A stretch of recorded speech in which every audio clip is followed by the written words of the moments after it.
I'm going to introduce our speaker today. I'm very excited for her to speak today. So it's a much needed service. So Jenny Schmidt has over 25 years of experience working in the healthcare field. Seeing the need for someone to help people in the community quarterback care and ensure quality of life with an unbiased opinion and a fierce allegiance to the client. Jenny launched Black Hills Advocate in June of 2015 with a passionate focus on connecting people with the services that were right for them while ensuring delivery of the best care available. Jenny serves on the board of directors for the Youth and Family Services and is an active voice in the community for seniors and other underserved populations. Jenny has made her home in Rapid City with her 2 children, Henry and Claire, and 1 sweet chocolate lab and 1 bossy French bulldog. In her spare time, she can be found spending time with friends, hiking, or traveling. And with that, I give you Jenny Smith.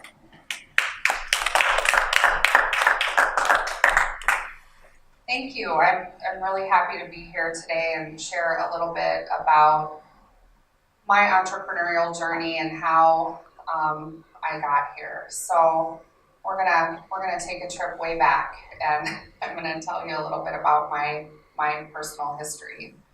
When I was born, my mother was a sophomore in college at Black Hills State University, and she was unmarried. And she knew the best thing she could do for both of us was to finish her degree so that she could provide a good quality of life. And I'm proud to say that she did just exactly what she set out to do and received her undergrad from Black Hills State University and then went on to complete a master's at Arizona State University. She was a new mom, young, 21 years old, and so she turned to her parents for help, my grandparents. And if you are a grandparent, you can imagine that they were only too happy to jump in and shoulder some of those parenting duties along with her. They lived on a ranch south of Timber Lake, South Dakota, and I thought it was pure magic. I had doting grandparents, milk cows that let me ride them in from the field, pet chickens and dogs and cats and horses and bum calves, and on top of all of that, I was also surrounded by people who were generations older than I was. As on any ranch, life happened around the kitchen table, and I sat and listened to it all, and it was largely uncensored. So I got a front seat at everything that was going on. It was usually rain or snow, usually too much or not enough, but there were other things too. You know, life and death and illness and finances and crops and ranching. There was always plenty to talk about, and my grandmother was one to keep the phone lines buzzing. So if people weren't visiting at our kitchen table, you can bet she was dialing her friends and talking about all of those things. So I experienced all of that and everything in between. And when I got a little older, I would still spend summers with my grandma.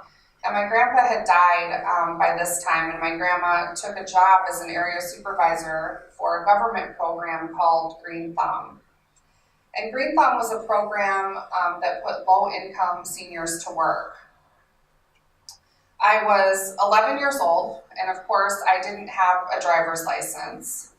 But my grandma would sit in the passenger seat of her green Ford Granada, and I would drive her all over northern South Dakota, which I thought was the coolest thing in the entire world because I was 11 operating a motor vehicle at a high rate of speed. I wouldn't recommend that, by the way. And now that I have an 11-year-old, I have no words for that. But so we would drive all over northern South Dakota to little towns like McLaughlin, Eagle Butte, Dupree, Red Scaffold, Isabel, and Faith. And she would sit in the passenger seat with her heels kicked off, she shaking a cigarette at me, saying not too close to the center line and watch your speed. And when we would get to the towns, there was a nutrition site where older people would come and eat lunch every day. And I had a regular table in every town.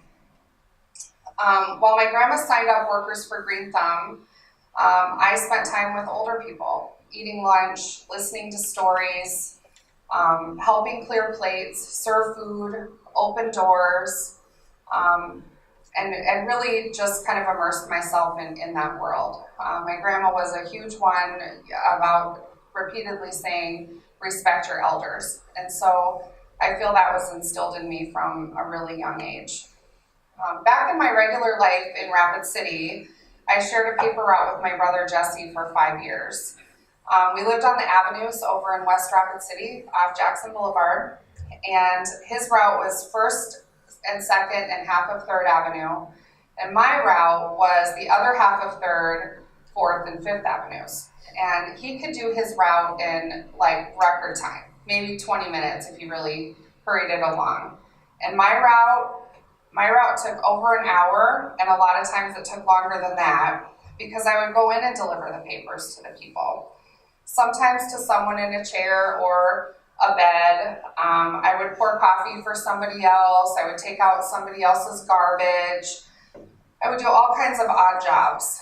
And I had customers who made me an after-school snack, so sometimes I'd eat like 3 to 7 after-school snacks on my paper route and visit about my day and listen to older people tell me about their day and about their kids and their grandkids and their situations. And it was a lot of kitchen table time once again. So I didn't think anything of it at the time. You know, it was just who I was. I just walked into all of those houses without knocking, like it was my very own, and perfectly at ease. And like those people were my family. Come Christmas time, it would take hours. I would arrive home with like loads of gift cards and money and hats and scarves and stuffed toys and games and cookies and fudge, and you name it, I got it. And my introverted, shy brother, he didn't come home with anything. So now fast forward, I graduated from high school. I joined the Navy for 4 years, where I served as a hospital corpsman, and I practiced field medicine with Marines for most of my time in the service. And after I got out, I went to college on my GI Bill, and I'm proud to say I used every penny of my GI Bill to complete my degree. And after I graduated from college, I lived in Chicago for a while and enjoyed the dot-com boom. I worked for startup companies like Orbitz and Cars.com.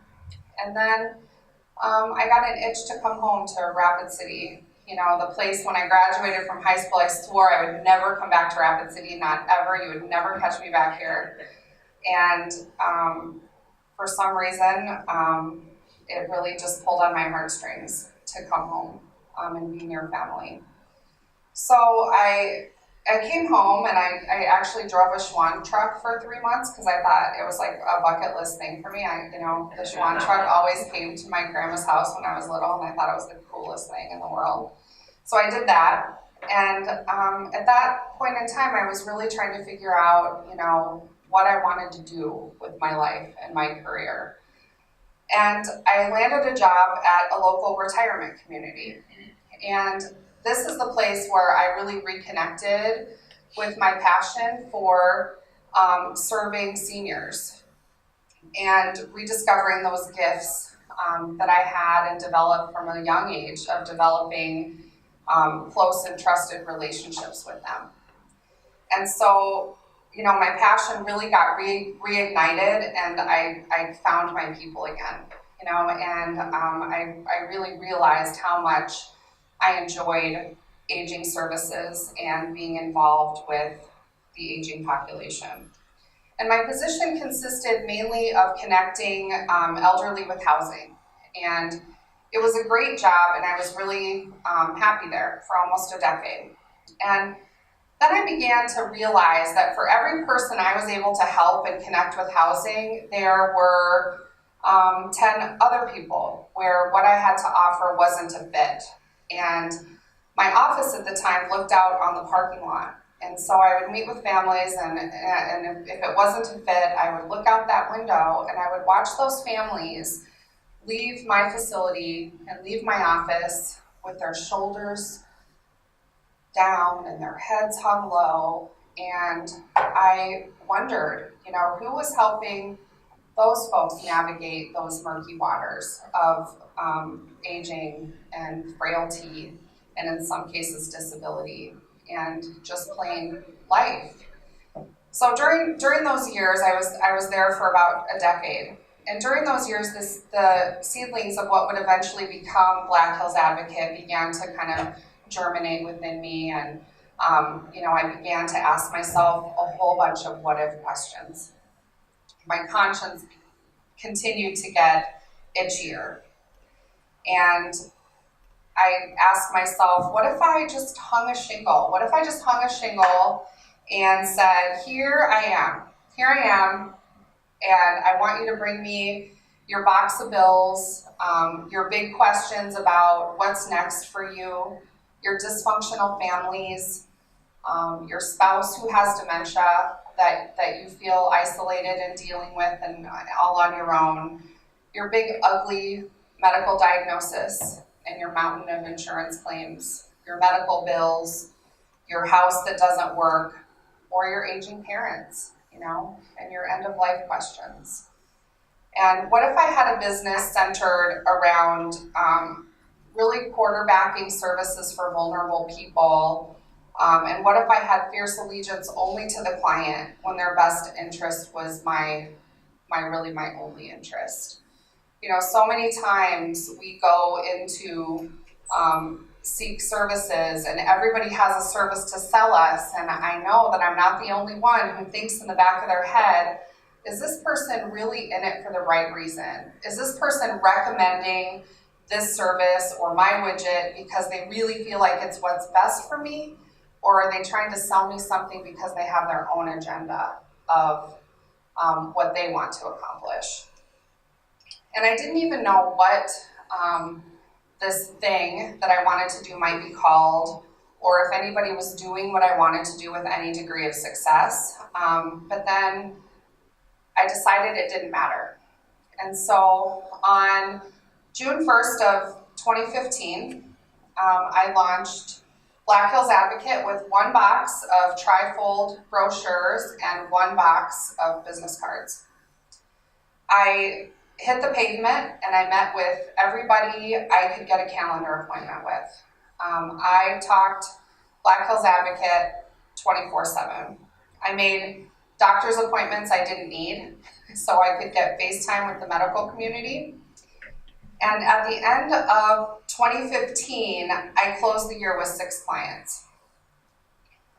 2016 closed with 48, and 2017 closed somewhere north of 125, including guardianship of 23.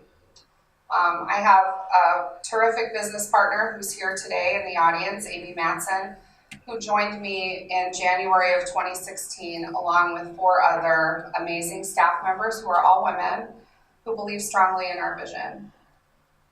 I honestly haven't worked a day since I started.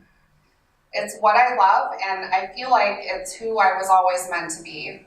I realize now that Black Hills Advocate is an evolution of my own childhood.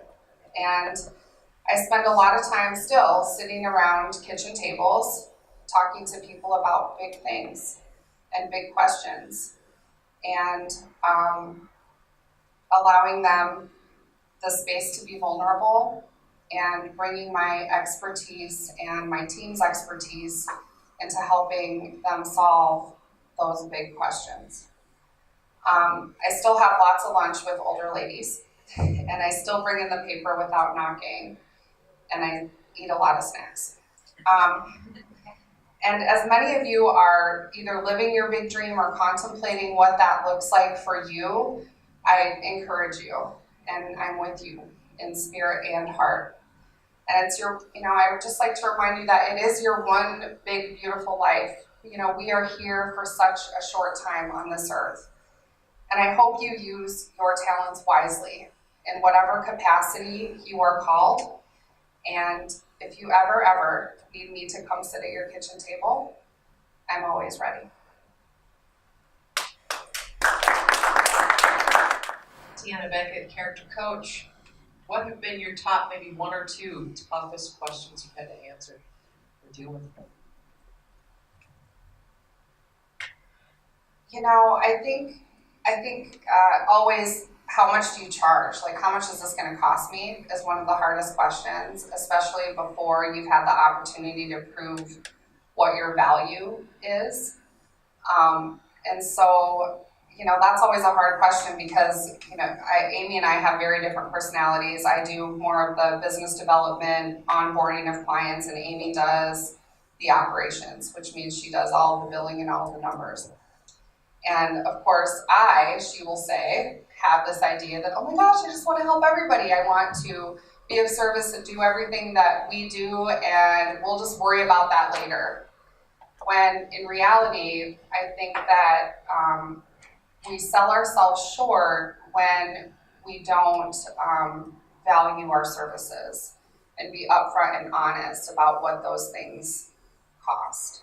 And so that's always a tough one for me. It's something that I've had to work on. I've had to practice that dialogue to be able to answer that effectively, because it's not something I'm comfortable with. I'm the helper, right? I just want to come in and be consultative and, you know, help brainstorm the problem, and I want to fix stuff, you know. And so, you know, I really, you know, in order to be, I think, a well-rounded business owner, you have to be able to go places you're not comfortable and be, so that your business can grow in the right way. Gordon Becker, Journey Financial. Can you tell us what your biggest business challenge is right now and how you're addressing it? Absolutely.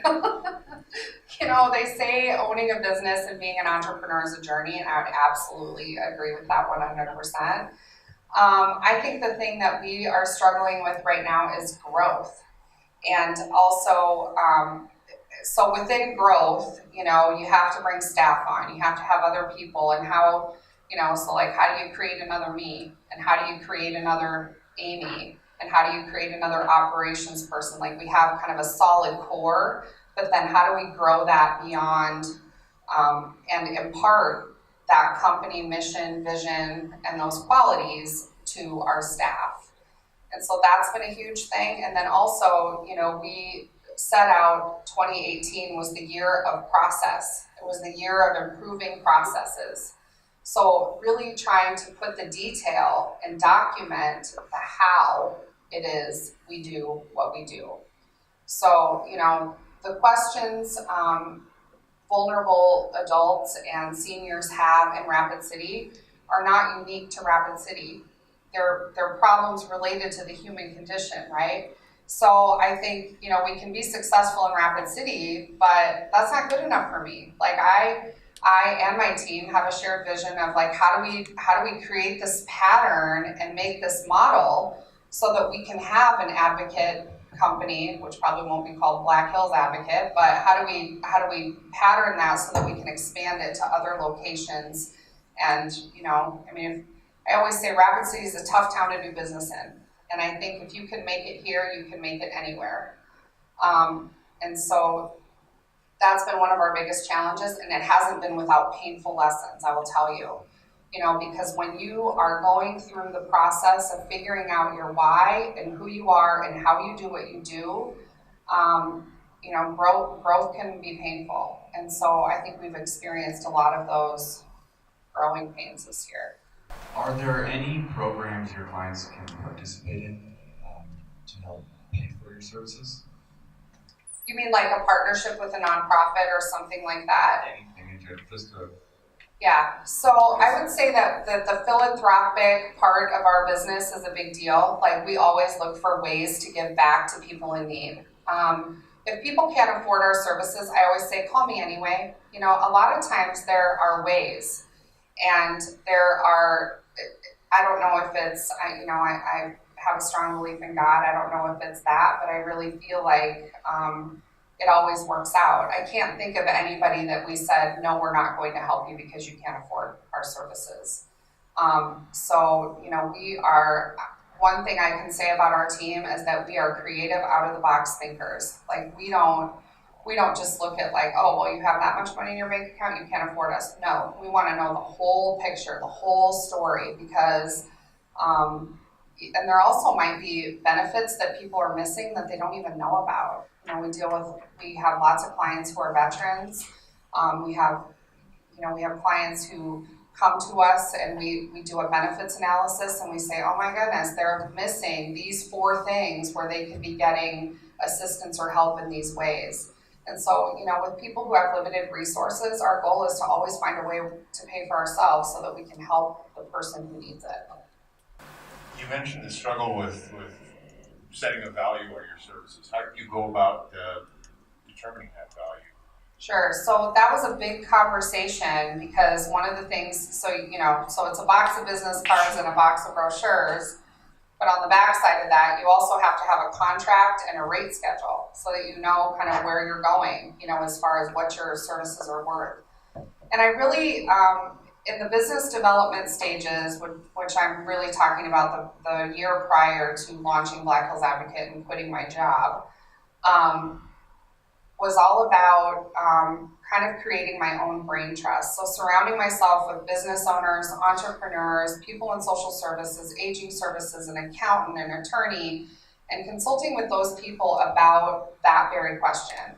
And so it's kind of like what the market will bear, what I feel like is a fair rate, a doable rate, and how I was going to charge. So it wasn't without a lot of dialogue with other business owners and consultants did I arrive at that. What is one of your, who is your biggest competition and what sets you apart from them? I feel blessed to say I don't think we really have any competition. We hear day in and day out, I can't believe you do what you do. No, I've never heard of anybody who does what you do. Now, certainly there are other advocacy agencies across the country, and in the beginning I belonged to a professional association of healthcare advocates, and no one was doing what I wanted to do. And so, you know what I did? I unsubscribed from their newsletter because I didn't want it to taint what my vision was of what I wanted to do.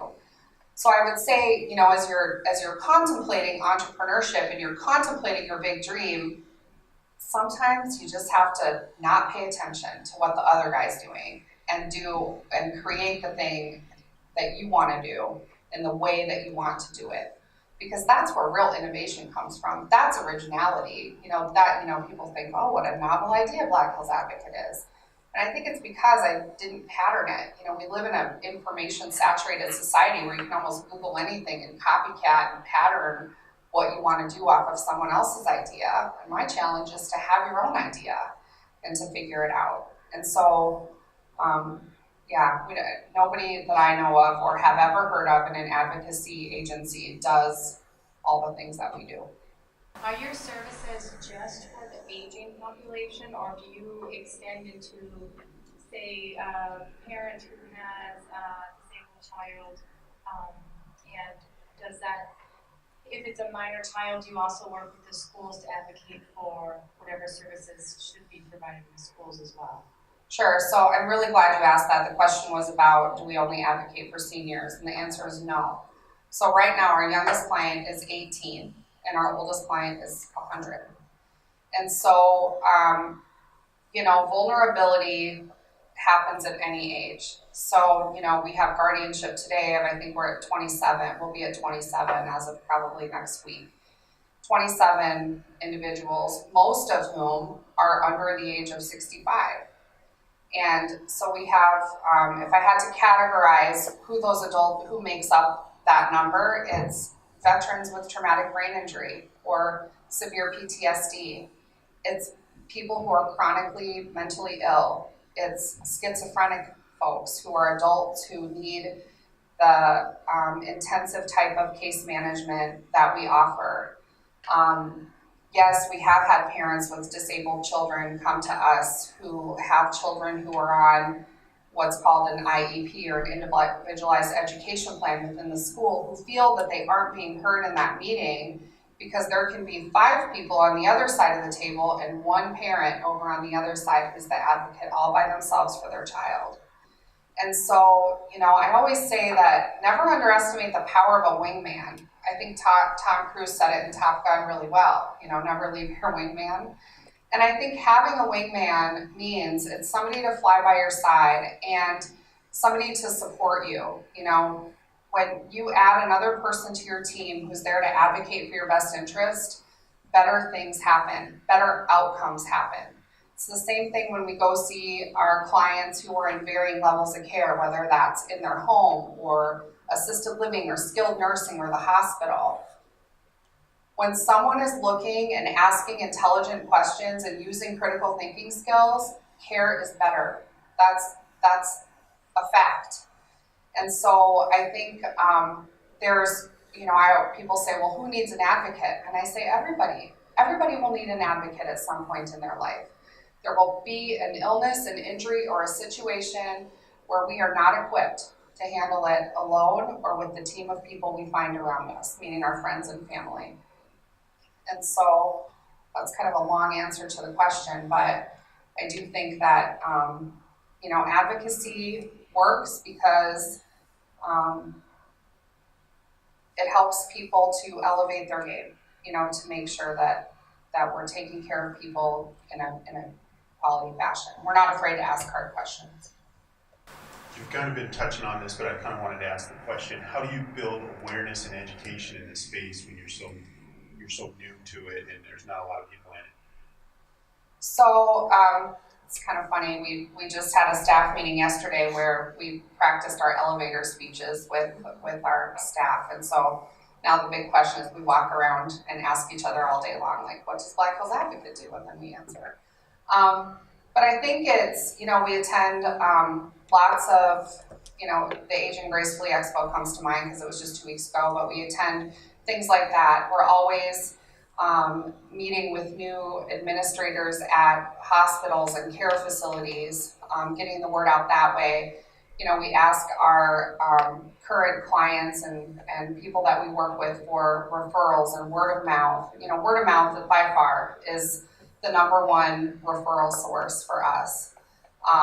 And then, you know, we do a limited amount of advertising as well. But really, it's the conversation. So it's getting in front of people. We try to employ the 5-foot rule, like everybody within 5 feet of us knows what we do and who we are. But I think, you know, in some ways, I do believe that takes time. You know, I think it's one of the biggest challenges when you're an entrepreneur or you're starting a business. You know, we can't, you know, one of the most common comments we hear back when we meet someone is, oh my goodness, I had no idea you existed.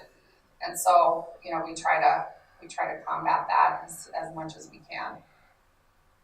You mentioned you have about 20-some people under guardianship. What does that kind of service entail? What do you do as a guardian for these people? Sure. So a guardianship is a court appointment. So it's something that we have to go to court to be appointed as someone's guardian and or conservator. And then what that means is the person is incapacitated to a point that they're not able to make their own decisions.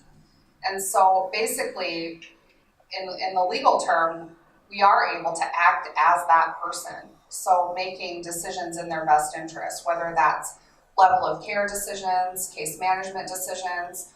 Our very first guardianship, we were just kind of reminiscing about this yesterday because Amy and I were so small, it was just she and I at the time, and we said we really wanted these UGG slippers. And neither one of us could afford UGG slippers. And I said, when we need our first guardianship, we're going to UGG slippers. So we got our first guardianship, and it's actually a younger veteran with a traumatic brain injury and PTSD. And we've been guardian of him for almost 4 years, or 3 years. It'll be 3 years in January. And you know, his family and all of his care providers say he's never had such a period of wellness where he's been so high functioning. But that's because we see him every week. You know, we provide that case management piece. You know, we bought him a crock pot. We're teaching him some life skills, you know, and I think sometimes it takes a third party like an independent advocacy agency to be able to do those things with people because their family relationships are complicated. You know, either because of their illness or because of their injury, somehow the news is easier from us because we don't have that family history or those dynamics with a person.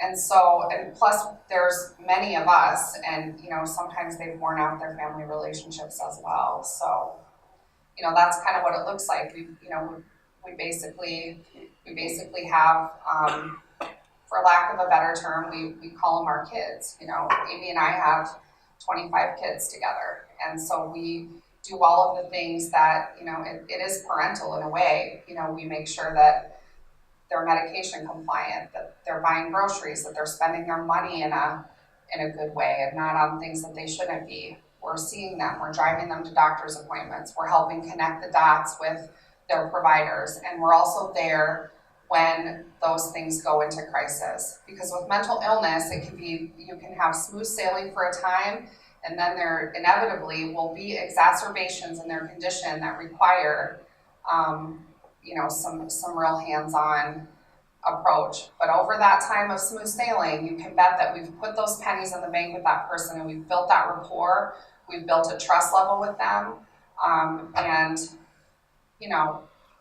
9 times out of 10, it goes well. The majority of the listeners and those of us in the room are entrepreneurs. One of the things that we talked about in coaching was how do you take care of you, and how do you make time for yourself, because we involve a lot of hours in our businesses, and so for yourself and then for your staff as well, how do you guys take care of yourselves? Sure. I think I would say the very first thing is company culture. I'm so proud and energized by the culture that we have in our office. If you come to our office and you come up into any of our offices, it is very home-like. We do hard work every day, so we really try to create our office as that soft place to land. And so it's very nurturing in our office. There's always a cup of coffee. There's usually a fireplace on. It's a very welcoming and inviting and nurturing atmosphere. So that's number one. Because we spend so much time at work, we might as well make it comfortable, in a place where we all feel safe. And I've had staff members come up to me and say, going through hard times in their lives, and I say, well, do you need to take some time off? And people have said to me, no, because I'm having a hard time in my life, it's a blessing that I get to come here every day and work in this environment, because it's a break away from what I'm going through, and I'd rather be at work than hanging out at home dealing with things. So that's pretty cool. And then the other thing is, I think you have to make a decision. I have a couple of non-negotiables in my life. I walk my dogs every day at 4 o'clock. Unless the sky is falling, I am walking my dogs every day at 4 o'clock. And that is a decision that I've made. And also, to put family first, and to, and we encourage that with our staff as well, to find whatever self-care looks like for them, to embrace that and do that. Because, our jobs can be super emotional. And there definitely needs to be an outlet and some downtime and some good boundaries. And I think over the years I've gotten better at it, at turning it off, so that I can go put on my other hat and be a mom and a partner and drive my kids to soccer and, those kinds of things. Amy and I talk a lot about what our vision is and what our plans for the future are, and we talk about franchising our model. And so, somebody with franchise expertise, if we could get some of that input and guidance, we would really appreciate it.